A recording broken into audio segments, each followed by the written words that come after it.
कल 21 कारिकाएँ पूरी हो गई हैं और आज अपन 22वें नंबर की कारिका से आज की कक्षा प्रारंभ करते हैं। कल जो बात कही गई थी कि संसार को किसने जीता, तो कहा गया कि सत्य की रक्षा के लिए किसने कहा, तो सहज सत्य और सहनशील पुरुषों के द्वारा ही संसार को जीता गया।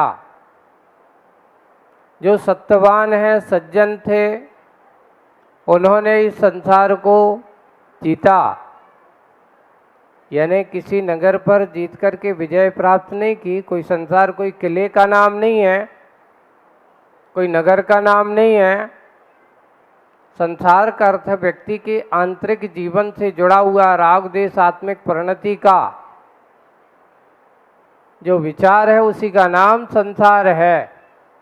और राग देश आदि कर्मों से अपने आप को जिन्होंने परे कर लिया, मोहिनी कर्म से परे होकर के जिन्होंने संसार की सारी विषमताओं को सहन किया, विपरीत परिस्थिति में भी अपने आप को एकाग्र बनाए रखा, ऐसे उन महापुरुषों के द्वारा इस संसार को जीता गया।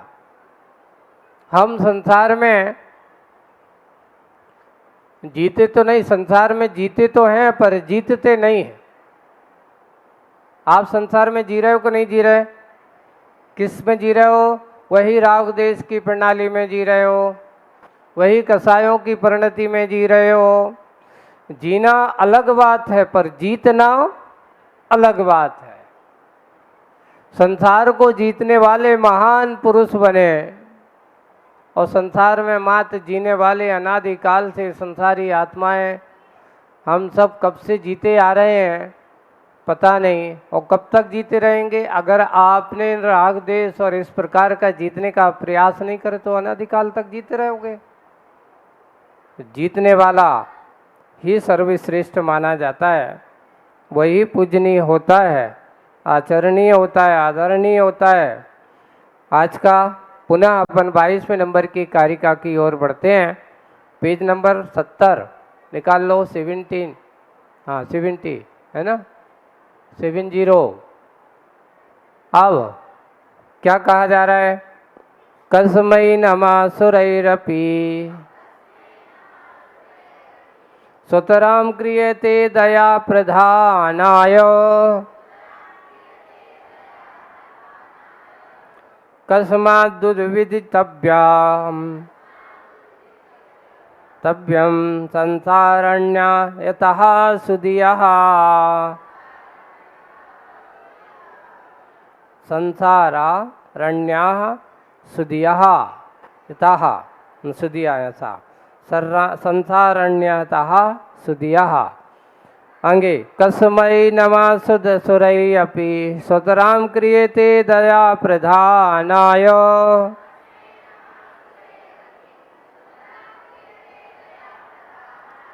कस्माद्दुर्विदितव्यं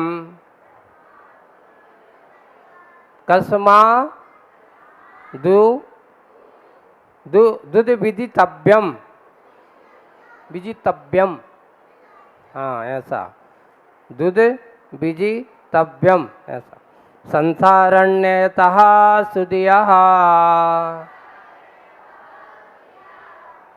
आगे देखो इस कारिका में सुरई अपि देवों के द्वारा भी, मात्र मनुष्यों के द्वारा नहीं, देवों के द्वारा भी कस्मै किसके लिए, सुतराम अच्छी तरह से, सुतराम का अर्थ है अच्छी तरह से, नमः क्रियते नमस्कार किया जाता है। यानी देवों के द्वारा किसके लिए अच्छी तरह से नमस्कार किया जाता है? उत्तर है दया प्रधानाय।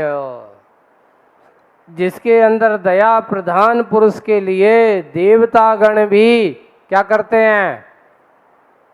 नमस्कार करते हैं। धन्य है ये दयावान व्यक्ति।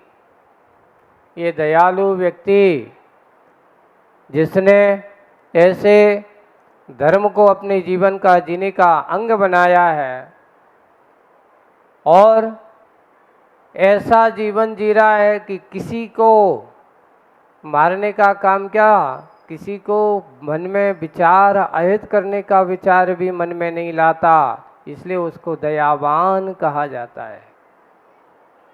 आचर्षि ने मूकमाटी में दया का उल्टा किया तो उसका नाम क्या बना? याद। दया का उल्टा कर दो तो क्या बन जाएगा? किसकी याद? तो बोले कि जिस जीव को अपनी आत्मा की तरह सबकी आत्मा जैसी याद रहे तो उसका नाम दया है। यानी मेरे अंदर जो आत्मा है वो एक इंद्री के अंदर भी वही आत्मा है, मेरे अंदर भी वह ज्ञान स्वरूपी आत्मा है, तो एक इंद्री जीव के अंदर भी वही ज्ञान स्वरूपी आत्मा है,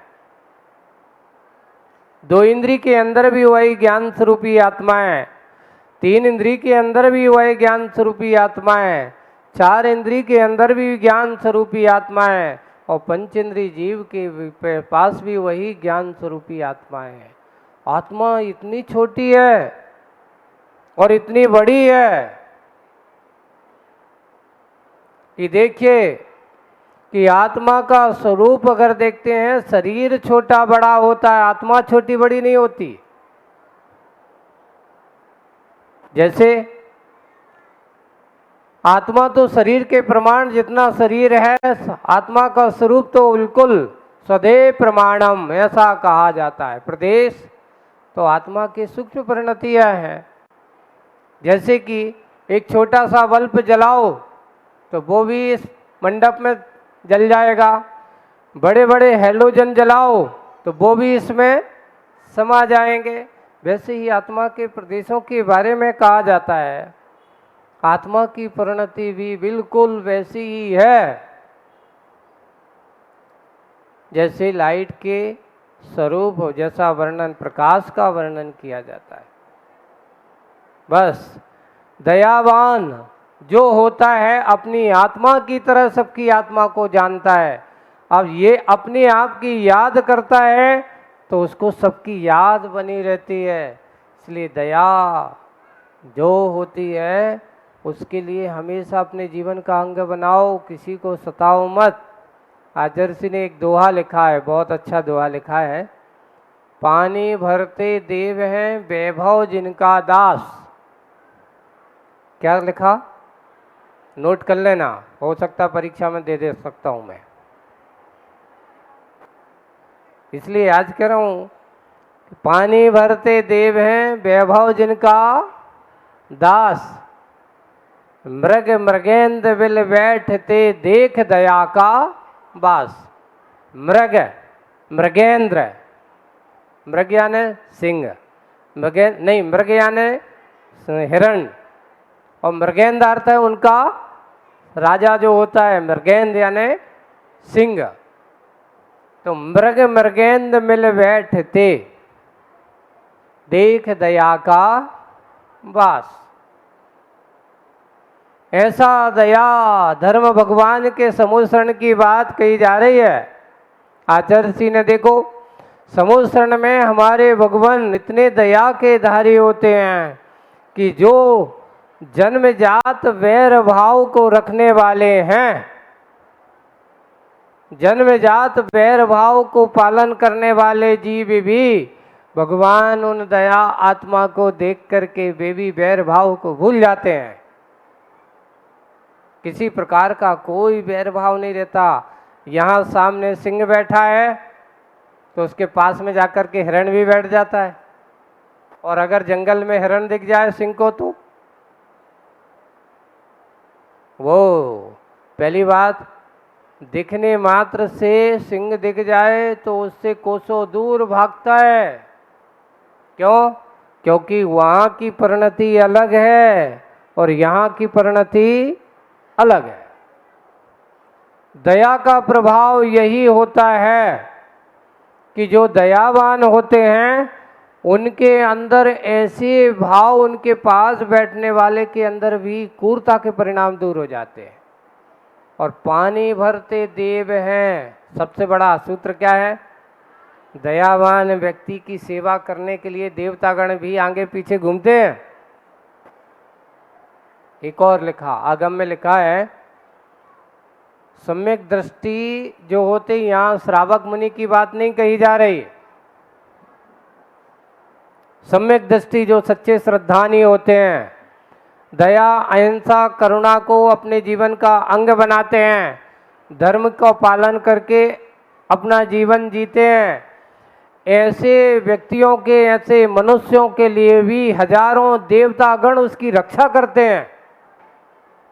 सम्यक दृष्टि जीव की एक नहीं, वो जहां भी जाएगा उसके ऊपर किसी प्रकार की विपत्ति ना आए, किसी प्रकार का कोई कार्य ना हो। और ऐसा करता हुआ वह जब जाता है तो ऐसे न जाने हजारों देव उसकी रक्षा में तत्पर रहते हैं। क्यों? क्योंकि दयावान है। ऐसे दयावान के लिए वे देवतागण भी अच्छे से नमस्कार करते हैं, वे भी श्रद्धालु होते हैं, नतमस्तक होते हैं। जैसे कि कोई व्यक्ति है, बहुमाननीय सम्माननीय होता है, अच्छाइयों से भरा होता है, वो जहाँ से जाते हैं सब लोग उसको जय जनेन्द्र, है ना, बहुमान सम्मान करते कि नहीं करते? यही तो उसका सबसे बड़ा सम्मान है, उसके अंदर के गुणों का सम्मान है। इसलिए अच्छाई को रखने वाले का सम्मान हर जगह होता है, और बुराई को रखने वाले का अपमान जहाँ से जाएगा वहीं पर तो लोग उसका, अरे भैया वो फलाना आदमी आ रहा है, घर में ना घुस जाए, दरवाजा बंद करके लोग मुंह दिखा करके भाग जाते हैं। एक बार किसी ने पूछा, और बहुत अच्छा प्रसंग था, कि स्वर्ग और नरक क्या होता है? तो बोले कि जो व्यक्ति जिंदा रहते हुए जहाँ से निकल जाए तो सब लोग कहे, भैया आओ हमारे घर कब आओगे,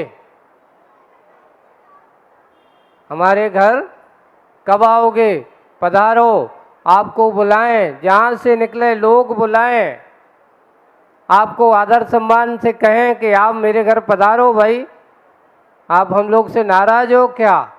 समझ लेना दुनिया में इससे बड़ा दूसरा स्वर्ग और कोई नहीं है। जहाँ से निकले लोग तुम्हारा सम्मान करें, बहुमान करें, यही हमारा सबसे बड़ा स्वर्ग है। और लोग जहाँ से निकले तुम्हें देख करके मुंह छिपाएं, निंदा करें, जिंदा में जिसकी निंदा हो तो मरने के बाद तो कभी जिंदा रहने वाला है ही नहीं। अच्छा व्यक्ति मरने के बाद भी अमर होता है, उसका नाम, उसकी याददाश्त, उसकी कीर्ति। आज हम भगवान महावीर को, है ना, आदिनाथ से लेकर के भगवान महावीर स्वामी तक के तीर्थंकरों को, वो तो मोक्ष चले गए, हमारे बीच नहीं है, लेकिन आज उनका हम गुणगान करके अपने आप को आस्था का विषय बना करके अपना आत्म कल्याण का मार्ग प्रशस्त कर लेते हैं। आज हम लोग ऐसे महान गुरुओं को, पूज्य आचार्य भगवान शरीर से नहीं है, लेकिन व्यक्ति ने जिन ने भी दर्शन किए हैं, ये बताओ उनके हृदय में आज भी गुरु महाराज के प्रति आस्था भाव बनाए कि नहीं बनाए हैं? ये कहलाते महान, मर करके भी अमर व्यक्ति माने जाते हैं। ये कभी मरते नहीं, उनकी कीर्ति कभी समाप्त नहीं होती। इससे बड़ा दुनिया में और कोई स्वर्ग नहीं है, इससे बड़ा और दुनिया में कोई। इसलिए दया प्रधान व्यक्ति को हमेशा पूज्यता की प्राप्ति होती है। क्रूर व्यक्ति को कोई नहीं पूछता, जहाँ से निकले लोग अपने घर के दरवाजे बंद करें, अरे वो आ ना जाए। इससे बड़ा दूसरा और कोई जिंदे में नरक नहीं है। यही नरक और स्वर्ग आपके पास मिल जाता है। इसलिए अपने आप के जीवन को दया प्रधान बनाओ। जब ऐसा होगा, अच्छे से अच्छे, बड़े से बड़े लोग नतमस्तक होकर के आपका सम्मान बहुमान करेंगे, आपके लिए सम्मान देंगे। इसलिए कहा गया किसके द्वारा, देवों के द्वारा नमस्कृत किया जाता है, नमस्कार किया जाता है, तो दयावान। जैसे आचार्य ने लगा, पानी भरते देव हैं वैभव जिनका दास। देव वो स्वधर्मेंद्र पानी भर रहा है।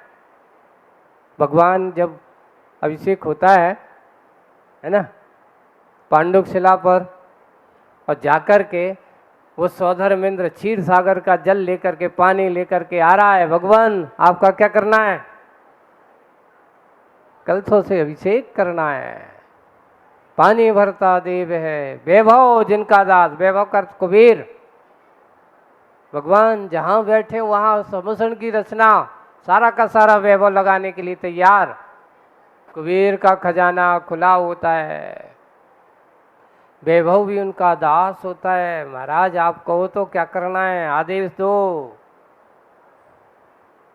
धनपति कुबेरपति, पर वे कहते भाई मेरे पास कोई काम नहीं, मुझे कोई आदेश देने की जरूरत नहीं है।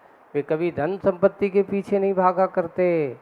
वे तो अपने आत्म संपत्ति की जिन्हें रुचि हो, उन्हें बाहर की संपत्ति से कोई मतलब। कौन सौधर्मेंद्र है, कौन कुबेर है। हमारे भगवान कभी कहते कि वाह सौधर्मेंद्र बड़ा अच्छा काम किया तूने, आज मेरा स्नान करवाया।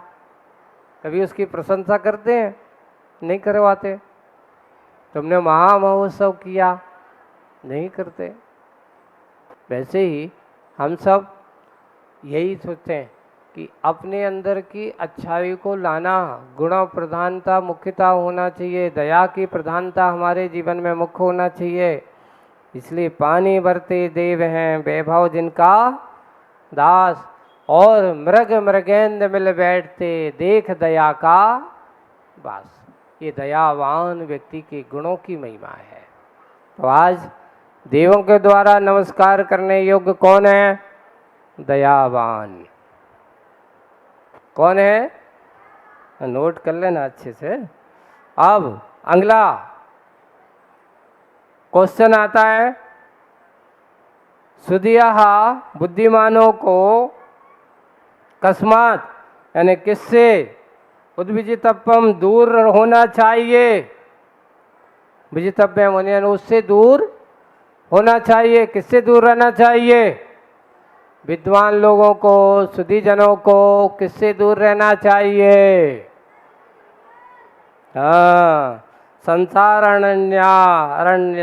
अरण्यतः, संसार रूपी जंगल से। किससे?